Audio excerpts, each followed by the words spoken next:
the Baen Free Radio Hour.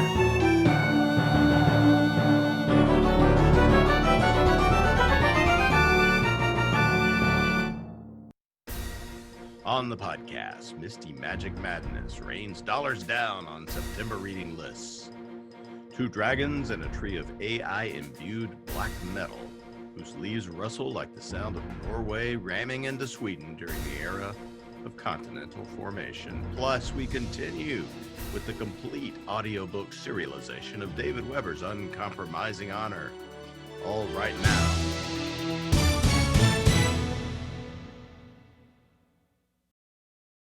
Welcome to the Baen Free Radio Hour podcast. It's an honor to have you along. I'm Baen Senior Editor Tony Daniel. Happy Labor Day. So much time to read. But hey, we would be grateful if you would go to iTunes or wherever you get the podcast and give the Baen Free Radio Hour a 5-star rating, and thank you. Thank you very much.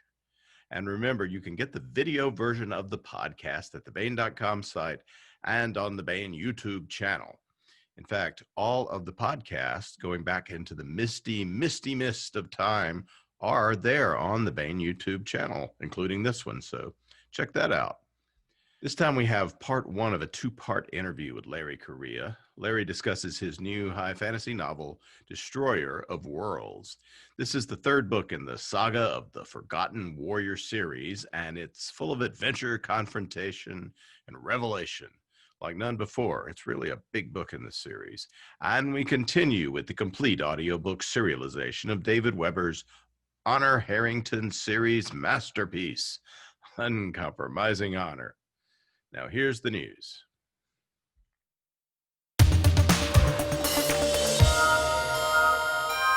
Well, you won't have to labor over this. We have a new Baen Book September ebook special to tell you about.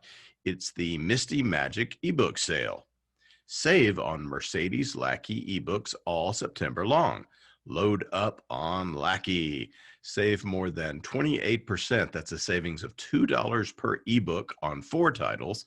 Those books are Silence by Mercedes Lackey and Cody Martin, Breaking Silence, the sequel, by Mercedes Lackey and Cody Martin, The Waters in the Wild by Mercedes Lackey and Rosemary Edgehill, and The Wizard of Carries by Mercedes Lackey, Eric Flint, and Dave Freer. Plus, save $1 on all Mercedes Lackey's ebooks. That's all of them. These include ebooks in the Serrated Edge series and the Bedlam Bard series, as well as all of Mercedes Lackey's fantasies for Baen books. And what the heck, we've put all Mercedes Lackey's science fiction ebooks on sale as well. This includes all the Wizard of Carries, the entire Secret World Chronicle series, The Ship Who Searched by Mercedes Lackey and Anne McCaffrey, and many, many more. The sale continues only through the stroke of midnight, October 1st. So take advantage of these great savings now. Hey, do we ever have a firework blossom of new Baen hardcovers and trade paperbacks for you in September? First, there's Destroyer of Worlds by Larry Correia. We'll talk with Larry in a moment about this book. Ashok Vadal, once a remorseless and highly effective protector of the law, is now the reluctant military commander of a throng of rebels and misfits and turncoat to a treacherous empire built on the mass murder of an entire caste of people. If it's war the capital wants, then it's war they will have.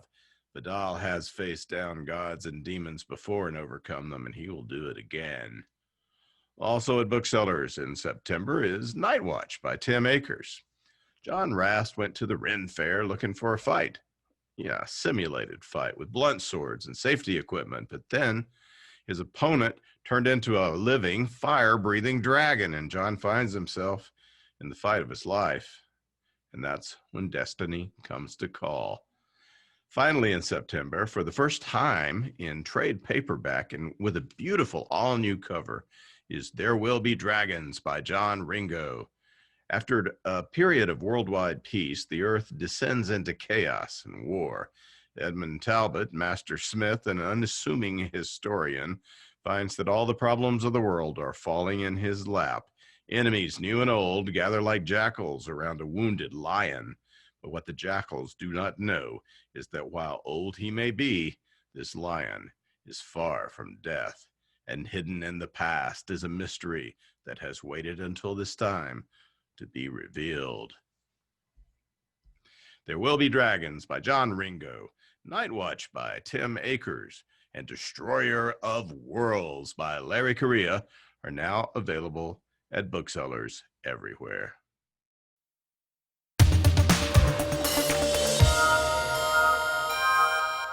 This is part one of a two-part interview with Larry Correia discussing Destroyer of Worlds. Part two will be available on next week's podcast.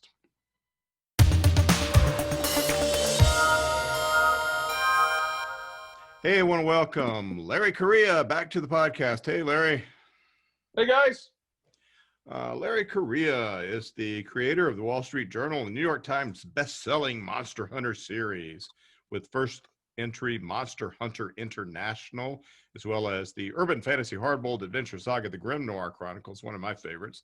The first entry is Hard Magic, and his epic fantasy series, which we'll be talking about, the Saga of the Forgotten Warrior, includes first entry Son of the Black Sword, House of Assassins, and the latest entry is Destroyer of Worlds.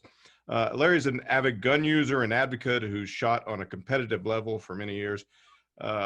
Before becoming a full-time writer, he was an accountant. I can't believe you gave that up for writing, but you know, a lot of writers spend their lives just trying to make it as an accountant, and you had it. Accounting is fun. To be fair, I actually enjoyed that. That was a fun job. Yeah. So Larry lives in Utah with his wife and family. Now, you tell me, I understand you're in your writing room right now. Since we're on video, you know, we're doing these, one is video and one is audio now. Could you show the video users your secret inner sanctum of Monster Hunterdom? Sure thing. This is my office. This is my writing desk right here where I work. I have kind of the back corner of this room. That's my painting area over there. But to give you guys an idea, this is my office / my video game area. It's my wargaming tables. I got about 30 feet of minis. It's kind of a mess right now because I was changing some stuff. But yeah, I've got a pretty good size office, about 1,100 square feet of Larry's party room. Now, you used to write in the little dank closet in the basement when you first started. Yeah. Right? Yeah, actually, so I wrote my first book, and it was in the basement of our little tiny house, and we had it was concrete. It was an unfinished room. My desk was an old door on top of cinder blocks. In the winter, I would actually write with gloves and a hat on because it was so cold. And but it was. Yeah.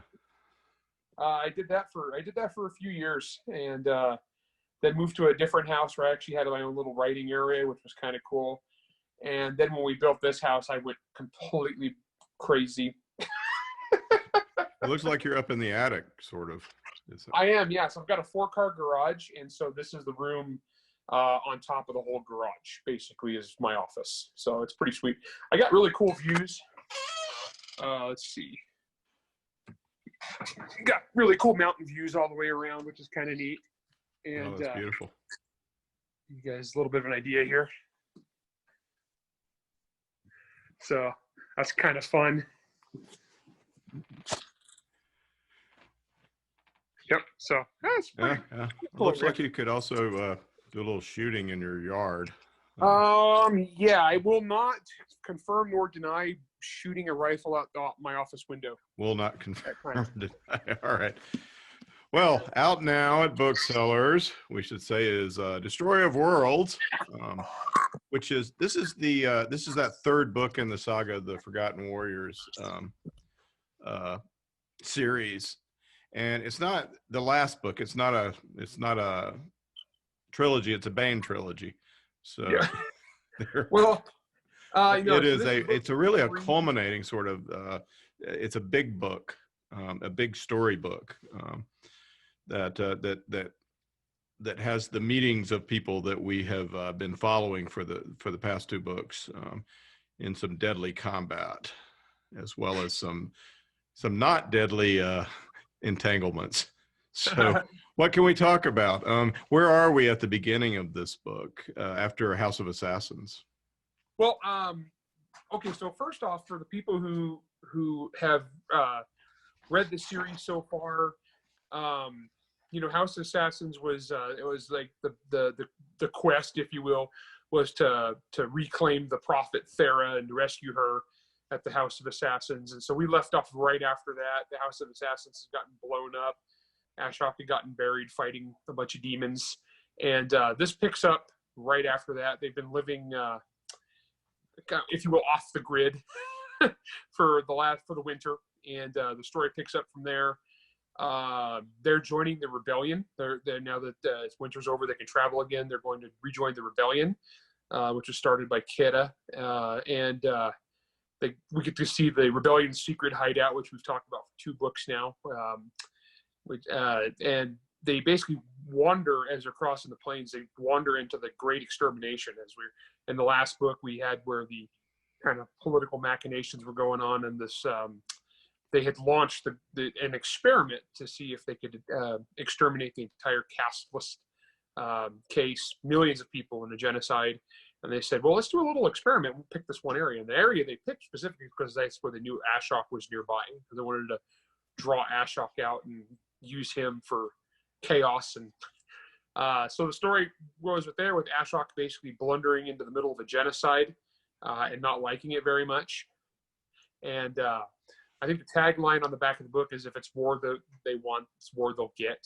And so Ashok goes to war, and it's pretty brutal. It's a fun book, but it is a dark book. And this is kind of maybe explain the milieu a little, because we are in we're in a caste society. There's magic, a certain kind. Everything's really kind of. I thought about it as I started explaining the 3rd book in the series. I was like, yeah, I probably should have talked about the series first. Okay, so the world, it's set on the continent of Locke. These people have been isolated from the rest of the world. They don't know what's going on in the rest of the world for the last 1,000 years. I should mention that there's a beautiful map in here. Oh yeah, Isaac Stewart did the map. Absolutely beautiful map. Love that map. We need to update it because I keep adding towns. Basically these people on this one continent are cut off from the rest of the world because the ocean is filled with horrific monsters, demons. Basically, to these people, the ocean is literally hell. Mankind doesn't go into the water, and demons don't come on land. And when they do, it's not pretty. And so this one continent has been isolated for about 1,000 years. They have a very strict society. They have an all-consuming law that has divided people into castes. Everybody has a place. The law has a mandated place for every single person. And there is no religion. Religion is entirely banned. It's been banned for a long time. And because the law basically is religion. There's no gods, just the law. And the capital is this one city in the middle that is the supreme. It's in the middle because it's as far away from the ocean as possible. And it's the supreme arbiter of the law. Main character is a guy named Ashok Vidal, who is he's a magical roving law enforcement agent. When the series opens, he's the guy that goes around killing basically anybody who goes against the law. This guy who has burned villages for a living. He is kind of like an atheist paladin. That yes. That if you believe, you better watch out. Yeah, Ashok is lawful. And but that's when we first meet him. But what happens is as the story unfolds, it turns out there's a lot of things going on that the truth has been kept from him. He's not really who he thinks he is. He's been lied to, and stuff just kind of spirals out of control from there. And that first book is Son of the Black Sword. Second book is House of Assassins, and third book now is Destroyer Worlds. Yeah. And this one, he's come a long way, including off of a meat hook. Oh gosh, yeah. I'm one of the only people I can think of who came up with a way to use a meat hook as a religious symbol. That's a great scene from House of Assassins. So yeah. At this point, he is not exactly leading, but he is basically in charge of an army. and they're hanging out in the swamp. The Sons of the Black Sword with these guys called the Wild Men. That's what he calls them. And who's with him? Thera's with him, who he's rescued. Who is Thera? Thera, okay, so she's one of the main characters in the series. When we first meet her in the first book, this is going to be a lot of spoilers for people. When we first meet Thera, we think that she's just a rebel. She's a rebel, a criminal, a smuggler, and that's what you think she is. In reality, she is actually the prophet that has been inspiring this rebellion amongst the casteless with all her prophecies, because she does have this weird thing that comes upon her, and she sees the future and it comes true. And so she's inspired this giant rebellion. And as the series goes on, in the second book especially, we learn a lot more about her past, where this gift comes from. Basically, there's a couple sources of magic in this world. Magic that comes from demons and magic that comes from a material called black steel. But then Thera has a third kind that no one has ever seen before. And people are trying to figure out what that is. That's why she's so valuable to a lot of people. And but she basically has a gift / curse where the gods speak to her and speak through her. So it's actually kind of cool. Thera's a major character. She's a lot of fun, actually. She's very pragmatic. She's very practical. Good with knives. Oh my gosh, yeah. Well, so one of the things when people do fantasy novels, a lot of times they get hung up on the whole waif fu thing, where like a 105-pound girl kills a 300-pound man with her bare hands through the power of moxie. No, not Thera. Thera uses what she has to her advantages. She's not a frontline fighter, but she will slash your throat in a heartbeat, and you will never see it coming. That woman will play the victim like, oh, woe is me, stab, stab, stab. She is brutal. She has killed a lot of people in this series, actually, and I'd say 99% of the time it's people who just never saw it coming. No, Thera's great. I actually love Thera. So Ashok goes from being this paladin, basically the supreme law enforcement agent, a protector, and when he's revealed to be a fraud by a station of birth, his punishment, his condemnation is he is ordered to protect this criminal, her. So Thera, it becomes Ashok's charge. So he hates her at first. And so we spent basically a book of him kind of sort of getting to the point where he doesn't totally despise her. The second book, he has to rescue her. And now we're in the third book. And so the relationship between those two is huge. It's pretty pivotal. I get to have a lot of fun with that. So the two really cool characters. Yeah. And I mean, Ashok is just not the kind of guy who is romantic at first. Oh gosh, no. Well, because this is based loosely on Indian culture and that kind of thing. And if this was a movie, every single actor cast in it would be from Bollywood, right? And so somebody's like, wow, it'd be really cool to have like a Bollywood Destroyer of Worlds or a Bollywood Son of the Black Sword movie. I said, yeah, but we couldn't do a musical number. They're like, yeah, sure we could. I was like, nah, Ashok don't dance. like literally, there's Ashok. There is no music in Ashok. No, but having those two characters pivotal, and so this book I've been able to bring their relationship forward and do a lot of stuff. They're both really broken people, but they're broken in a compatible way. Because Thera's had a rough life. I got into her backstory a lot in number 2. In number 3, get to take that forward. She basically now is thrust into a leadership position she doesn't want. Ashok's in a leadership position he doesn't want, and now they're basically leading a war. And then I got a bunch of other characters in there that I have a lot of fun with, supporting characters that go off and do their things. One of the things when I started doing this series is I wanted to do the epic fantasy thing where there's a large cast of characters that we would follow over a period of time. And so I've been having a lot of fun with this. It's pretty cool. Yeah. Now, Ashok he started out with this amazing black sword called, Angruvidal. And it kind of like had memories of fighting that he could access, right? Yeah. So basically in this series, in the backstory of the series, which is huge, in the myths and legend of these people, one of the sources of magic is this stuff called black steel. And what it was is in ancient times when the demons fell to earth and they were slaughtering mankind before man drove him back into the sea. The way they were able to draw him back into the sea is this legendary hero fell from the heavens, and he was armed with this stuff called black steel, which is a source of magic. And he united the tribes, united the people, brought them together. They drove the demons into the sea. He forged a bunch of weapons out of this stuff because demons are damn near indestructible. But black steel is this material that retains the memories of everyone that's ever used it. And actually turns out as the series goes on, it's intelligent. It's far more intelligent than people assume. And it has great capabilities. And I can't get into this too much without revealing too many things about the series. But black steel is extremely potent, powerful stuff. Well, there's this one black steel weapon. It's been around for, 1,000 years now. It's named after this guy's family, or his family is named after it. But black steel weapons, being intelligent, actually choose their users. And so what it is this this sword. Its prior user has died.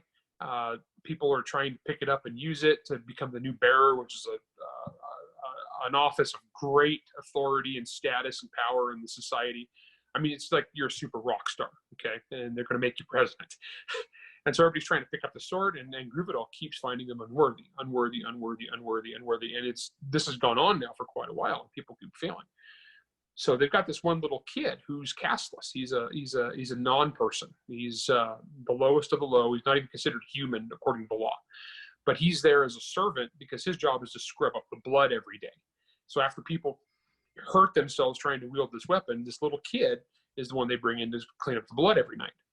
Well, while he's doing this, at one point in time, he has to move the sword because there's blood under it, and the sword accepts him. So this little castless boy becomes the new bearer. That's Ashok 20 years ago. Yeah. So it's really important to the story that he's castless. Oh yeah. Yes. There's a lot of stuff there. I'm kind of glossing over. Yeah. But and Groovidall is a character basically, and Groovidall, I don't want to say too much, but Groovidall is. I took a lot of the tropes from epic fantasy going back for years of the magic sword, of the intelligent magic sword, and I had a lot of fun with that. And Groovidall is still with us in a slightly different form. I can't say too much there. And holy crap, it is potent. Yeah. Well, when he starts, when we start, Ashok doesn't physically have the sword anymore to fight with, so that's a problem he's got to deal with. Yeah. So this basically his whole life, Ashok has been able to call upon this sword. He's been this bearer. Basically, he's walking around with the magical weapon of mass destruction. I mean, a black steel blade enables one man to take on an army. This guy, well, not quite a whole army, but you do pretty good. You're incredibly lethal, and you're armed not just with this weapon that can destroy anything, but also it has the knowledge and the instinct of all its prior bearers. So basically, you're not fighting one guy with this thing. You're fighting the combined experience of the last 40 generations of people who have used this thing. So Ashok is called upon that his whole life. Well, he got deprived of that a while ago, and he's been kind of on his own. Let me tell you, this guy has gone through some weapons too, because he keeps breaking regular swords. It's amazing when you go from like an indestructible, super magical killing machine to a regular sword made of metal. You can't just, wail away on an elephant-sized demon and do quite well. But he's still he's got the protectors get this amazing training, so he's beyond just the bearer of the sword. He's insanely good. Yeah, even on his own, he's probably the most dangerous, or one of the most dangerous combatants on the planet. Him and Devadas. Right. So tell us about Devadas, who's both a friend and a rival in Bane and yeah, I love writing Devadas. Actually, to me, he's one of my favorite characters. And the poor guy is actually kind of in a rock and a hard place because he's kind of basically functionally in the series the bad guy. He's the antagonist to Ashok. However, you understand exactly why he's doing what he's doing, and in a way you kind of root for him. Devadas is, as a reminder, we have a podcast right now. Devadas is everything, or Ashok is everything that Devadas ever aspired to be without wanting it. Davidoff was supposed to have been a bearer. His father was a bearer of a black steel blade, but it was lost, and so he was deprived of that. Davidoff was supposed to be a ruler, but his father killed himself in shame, and their house was destroyed. So Davidoff had that taken from him. So he got farmed off to the Protector Order, where they're not supposed to be personally ambitious, but this kid worked and worked and worked, and he was the best of them. And the second best of them was Ashok, who he actually looked at as kind of a little brother, because he's about 3 or 4 years older than Ashok, I think, maybe 5 years older than Ashok. And he looks at Ashok as a little brother. They go through these trials together. They're best friends. But there's always that element of jealousy there that Ashok was just given to him, all these things that Davidoff wanted and never could have. And as the series goes on, the biggest weakness Davidoff has is he is a man of incredible ambition. He has huge, lofty goals. He's got a very high opinion of himself, but it's justified. He is really good at what he does. And so it just kind of goes from there. And so basically for Davidoff to reach his goals, he has to kill his former best friend and guy who's basically his little brother. And so it's a struggle between these two guys. Yeah. And he is in it's not really an alliance, but he's on again, off again, working with our other big bad guy, who is Grand Inquisitor Orman Vokan. Now that guy is bad. He didn't have much redeeming. No, except that he's really smart and very evil. Yeah, so it's like in this. So I wanted in the series, I didn't want to have you just snidely whiplash mustache twirling for the sake of evil. But basically, everybody who's the antagonist, there's a reason for it. Omand among them is basically a sociopath who was appointed to a position where his sociopathic tendencies could be used in the furtherance of the law. The fact is, if it wasn't for the law, if it wasn't for the Office of Inquisition, where this guy could use his murderous gifts, he would have been a serial killer in any other society. And he is brutal. He's brutal, but he's also super intelligent and conniving. And he's kind of a political chess master. And to him, he feels nothing but the only time Oman feels joy is when he's manipulating others for his gain. And he's super good at it. And I get to get really political in this book with the machinations between all these different houses and the capital. And Oman is the leader of the Order of Inquisition, which is just this brutal group of basically law enforcers that go out and crush dissent and scrub illegal history and religion. Oman has used that knowledge that they've gained to get into some really dark, forbidden stuff. So he's got some personal goals, and he really wants to remake society in his image. Basically, Oman wants to become immortal. He has a plan. He wants to rule the world, and he wants to live forever. And he's got a plan to do so. So part of that is his big plan to get rid of the casteless, which is where we are at the beginning of the Destroyer of Worlds. So we're not giving anything away with that. The Great Extermination begins, and this is what plays through the rest of the book. Yeah. So basically, so how it works in this society, there's 4 castes. There's the ruling caste, which is the first caste. That's the in a religious society, that'd be your Brahmin priest caste. But this is basically, these are the government employees. Basically, is what they are. The bureaucrats. They are the high class. Then there's the next caste, is the warrior caste. Which basically answers to them that they are the military. They are, in each house, they're structured a little bit different. There's 12 houses. And below that is the worker caste, which is actually the majority of the population. These are people who, this is your farmers, your craftsmen, your merchants. And they're very stratified, where they have basically 100 subcastes and offices in there, right? This is a society where everybody is over somebody else and everybody answers to somebody else. But then there's the fourth, which is not a caste at all. It's the non-people. These are the people who do the dregs of society job. These are the people that clean the sewers. You muck out the stalls. They're basically lowest of low. Actually, the other castes do actually have slaves. Slaves are over the casteless. Slaves are people who lost their office, or they're being punished, or it's basically like slavery is a punishment. You are consigned to a period of slavery for X number of years.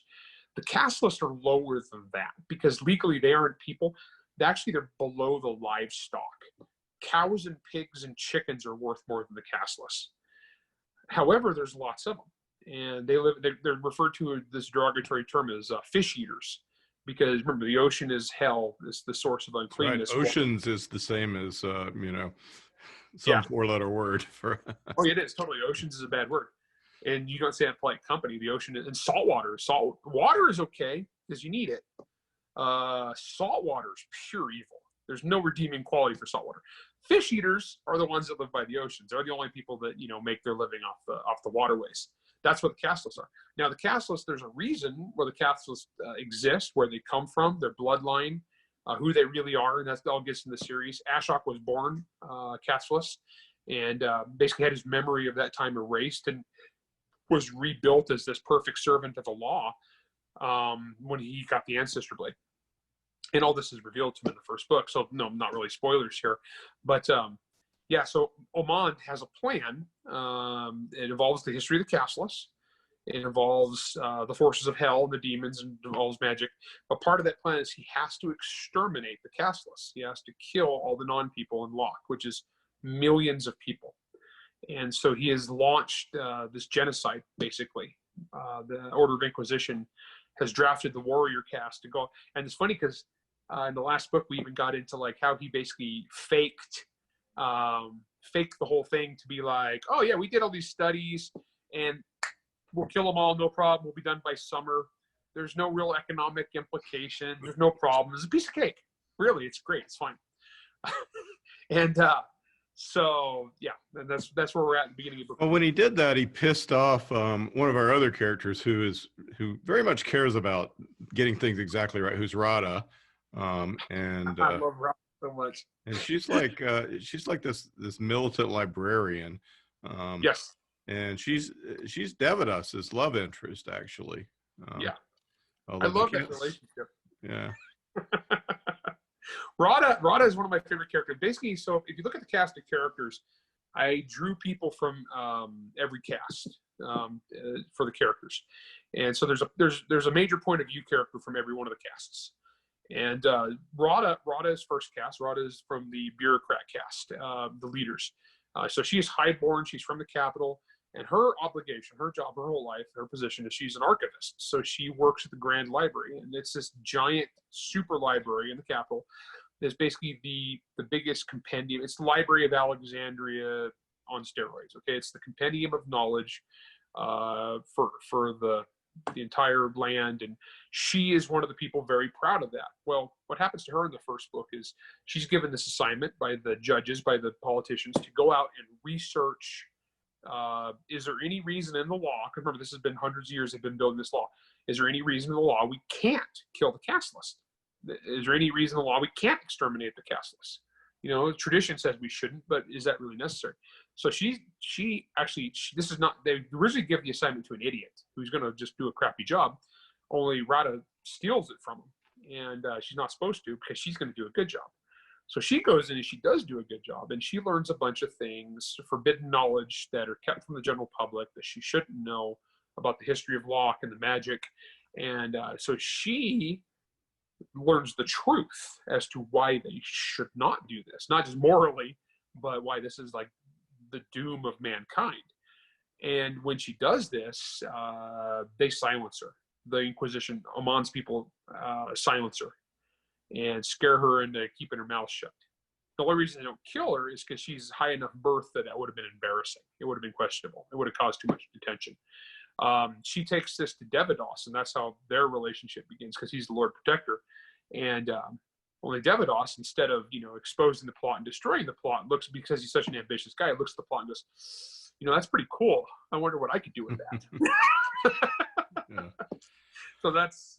But Radha is actually a really good person, and she means well. And as the story goes on, she kind of winds up getting sucked along on an adventure, which is way out of her comfort zone, because she's just a librarian. She's had a pampered, sheltered life.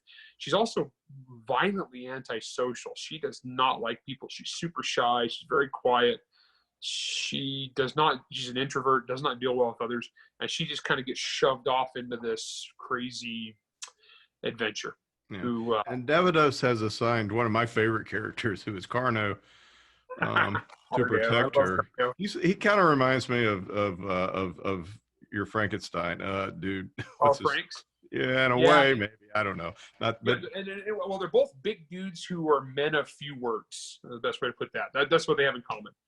Carno is one of my favorite characters. He's a protector also, and he's probably he's not as good as Devidos or Ashok, but he's up there. He's like good, and he's a big guy though, and he doesn't really like to fight with swords. He's not a fast guy. He uses a hammer. He uses a big ass war hammer. And the guy is legend. In fact, they call him Blunt Carno, and not necessarily because of the hammer, but because Carno has no pretenses. He has no. There's no dramatic flair with Carno. Everything that comes out of Carno's mouth is the most straightforward, direct, honest assessment of events. And so he gets assigned to protect Rama, and those two together are actually kind of amazing. Yeah. He takes on, I mean, it's kind of like if a wizard comes at him, say a wizard turns into a tiger and tries to attack, he's gonna just deal with it. He's gonna fight, Little spoiler, but there's a scene where they're fighting these shape-changing wizards, basically, from the Inquisition, and a little spoiler alert, but one of them turns into a tiger, and he's going to chase Rada, who's trying to escape, and as the tiger bounds past Carno just reaches out and grabs its tail and starts flailing the tiger. Yeah, he's great. That dude is monstrous. I love Carno. There's a great scene where he's armed with basically the equivalent of a framing hammer versus a room full of inquisitors. Oh gosh, that scene was glorious. Yeah, that was good. I like that. Yeah. Well, he's great. And we also meet some characters that we've come to love from the previous books. We continue to see where they go. Jagdish and Gutch. Oh, I love Jagdish and Gutch. Those guys are amazing. Okay, so Jagdish is my warrior caste point of view guy. He is the consummate warrior caste guy. He's proud. He's cocky. He's also lowborn, so he was not a man of status. He's had to work and fight and scrape, and he's actually a good leader. Is the main thing. Is he actually loves his men. He's smart. He cares about them, and he's a great tactician. But the problem with poor Jagdish is this warrior has been working so hard, and he got sucked into the maelstrom that is the life of Ashok Vidal. So at one point in time in the first book, all these warriors have to try to stop Ashok, who is just a force of superhuman magical power. I mean, the guy is a monster. And so these poor warriors try to stop Ashok and just get slaughtered. So they have to blame somebody, and they blame Jagdish. And so he's given a crap assignment, which is he's going to be the warden of the prison Ashok is in, who then, of course, that doesn't work out well, as you know. And so poor Jagdish gets shamed again. And so this guy, his name is just ruined. So, but he learns how to fight from just taking on Ashok over and over, which is cool. Yeah. So he's pretty good by this point. And those two actually become, because Ashok does not have very many friends in his life. Jagdish is one of his only friends, and how they first met was trying to kill each other. And it's interesting because Jagdish is a great guy. He's actually in an arranged marriage, like most people in this world. Marriages are arranged by your caste for their own benefit. As an insult to him, because he's a warrior who's kind of, his name is bad, he's failed repeatedly, he's married off to a woman from the worker caste, which is actually an insult. It's kind of like, that's like a low scrape in the barrel thing for these guys. Well, except it turns out he loves his arranged marriage. He loves his wife. She's wonderful. He actually blunders into something wonderful. And as the story goes on, he has to leave her to go after Ashok on this quest to try to, reclaim his name and his honor.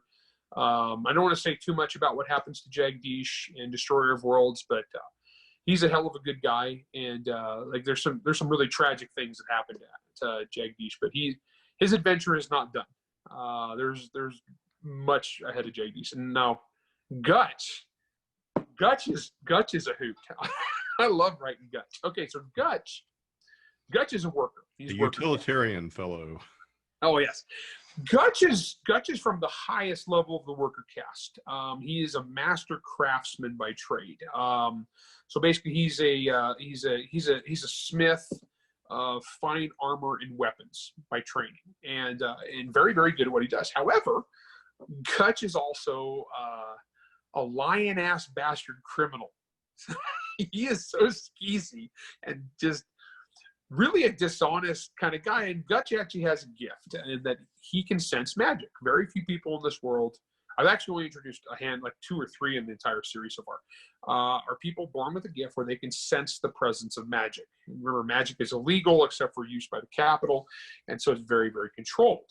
So Gutch discovers this in his youth, and so he becomes an illegal magic smuggler, in that he goes and he finds magic, and then he sells it on the black market, and he smuggles it. And so Gutch is our guy that knows every scumbag in the world, in every town, whatever the criminal entity beneath the law is, Gutch knows it. And as we follow Gutch through the series, it's he might know it, but sometimes it turns out that they really hate Gutch's guts and want to murder him.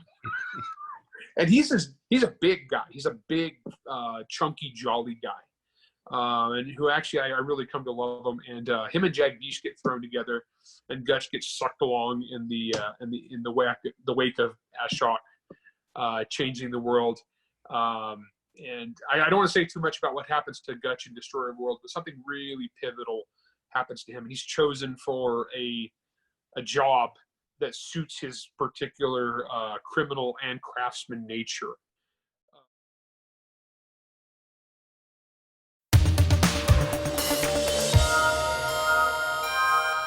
That was part 1 of a 2-part interview with Larry Correia discussing Destroyer of Worlds.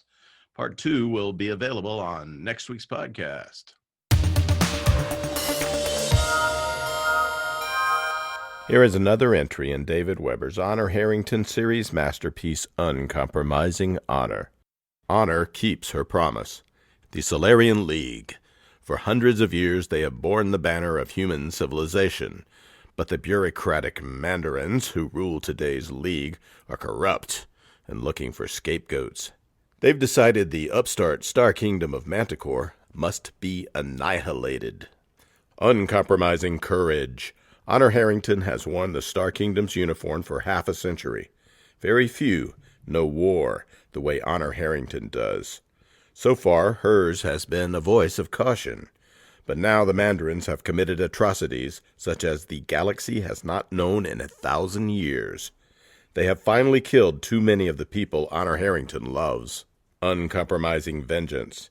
Now Honor Harrington is coming for the Solarian League, and hell is riding in her wake. And now, David Weber's Uncompromising Honor.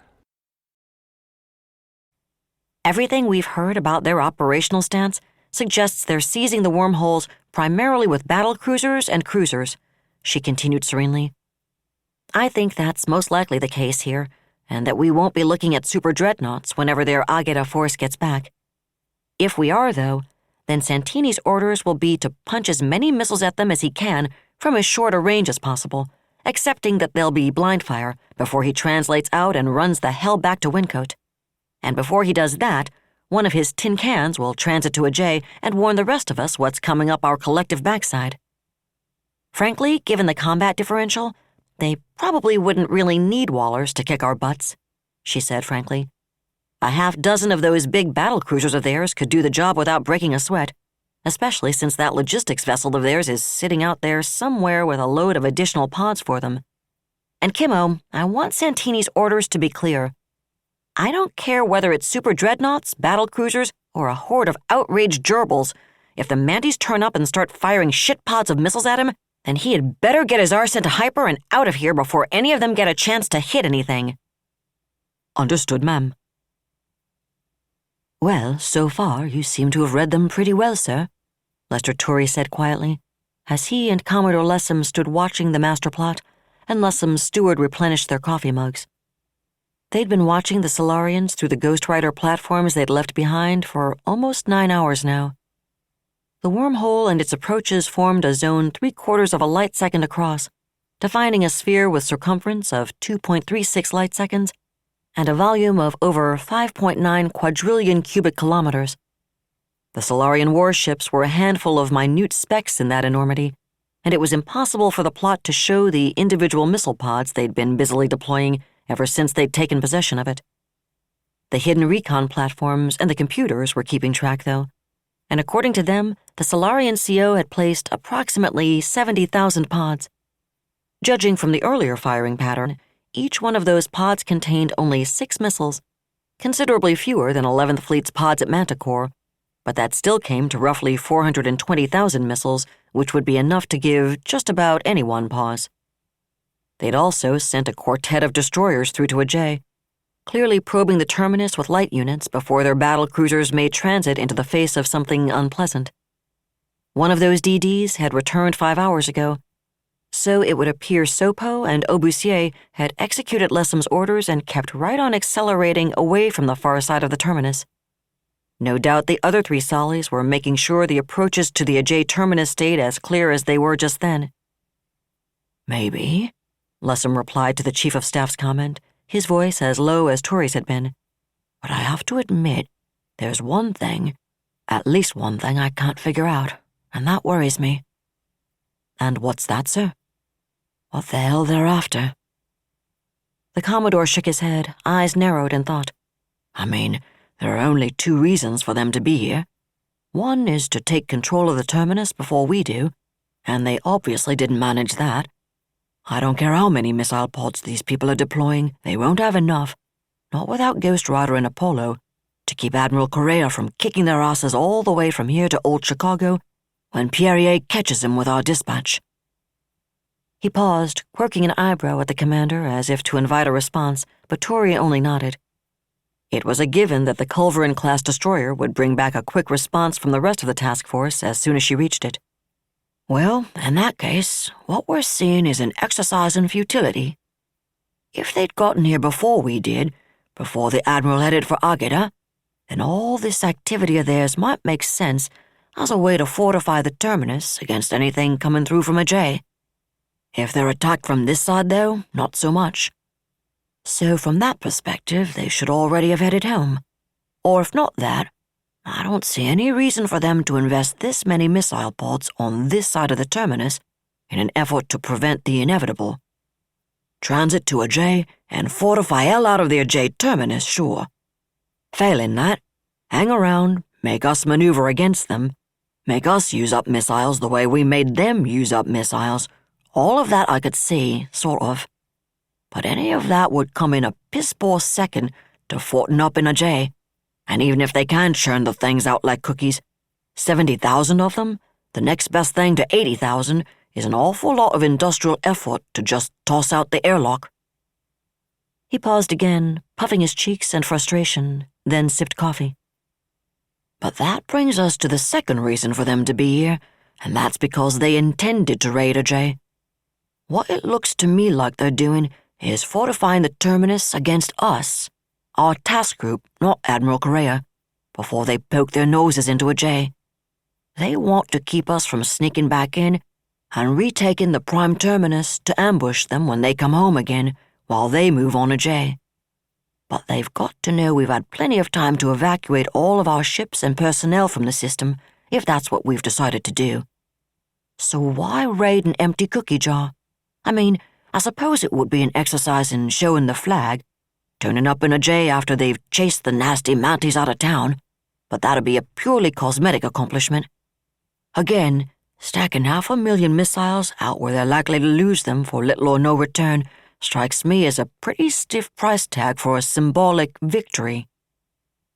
"That's a valid point, sir," Tori said after gazing down into his own coffee mug for several thoughtful seconds. "And I don't have an answer."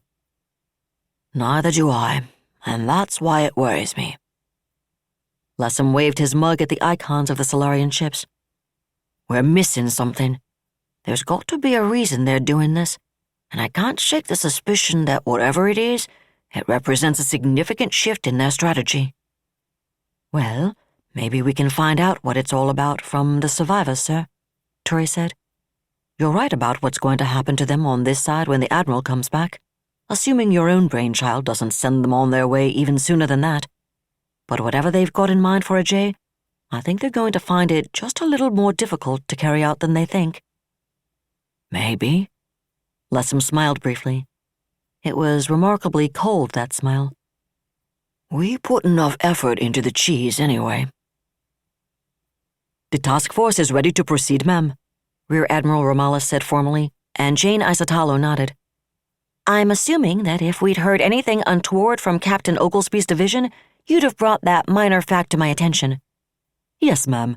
I believe you could safely assume that. Very good, she said. In that case, Admiral, proceed. Aye, ma'am. Romales looked at Rear Admiral Rosiak. Execute, he said. Aye, sir. Executing now. Rosiak touched a macro, and the carefully orchestrated movement plan unfolded with metronome precision. Isotalo sat back in her command chair, fingers of her right hand toying absently with the closure of her skin suit while she did her primary job, radiating serene confidence as her subordinates executed her directives. She still didn't like the idea of Buccaneer one bit, but she felt a deep sense of satisfaction as her task force rumbled toward its objective. After the seemingly unending tide of Manticoran triumphs and Solarian debacles, TF-1027 was about to execute its orders flawlessly. According to Captain Hieronymus Oglesby and his 3 destroyers, the far side of the terminus was just as naked as she'd hoped it would be. The destroyers' recon drones had confirmed, as she'd expected, that any Manticoran or neutral shipping in a J had cleared the limit and disappeared across the Alpha Wall long since, and that was a pity. But Buccaneer's true objective couldn't escape into hyper, and there wasn't a trace of a Manti warship to be found. She reminded herself of how astoundingly good Manticoran electronic warfare had proved, both against 11th Fleet and against her own missile salvo right here on the terminus. It was possible there were still Manti warships hiding under stealth somewhere in a J, but it would have required direct divine intervention to hide anything bigger than a frigate from her destroyers and their reconnaissance platforms within 10 or 20 light seconds of the terminus. The terminus itself was enough to interfere with sensors, enough to make it more difficult to detect gravitic and electronic emission signatures in the first place, although not seriously enough to significantly degrade fire control once the target had been picked up in the first place. But it was also, for all its size, a limited volume. Any ship large enough to pose a threat to her battlecruisers that couldn't be picked up by Warshawskis or radar would have a hard time, a very hard time, hiding from visual and thermal detection. No, she thought. The henhouse door really is wide open, damn it. SLNS Hindustan, leading Lamont Bonrepos TG 1027.1, headed into the terminus and flickered into non-existence on her way to join the destroyers in a J.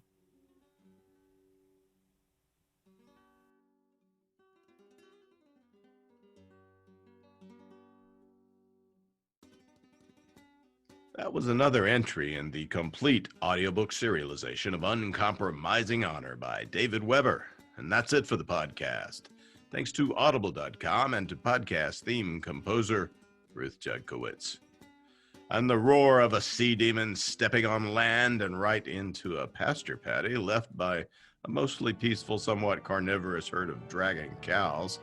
Plus thanks, praise, and gratitude for Larry Correia, author of Destroyer of Worlds. Please join us next time here at the hammering heart of science fiction and fantasy, and keep reaching for the stars.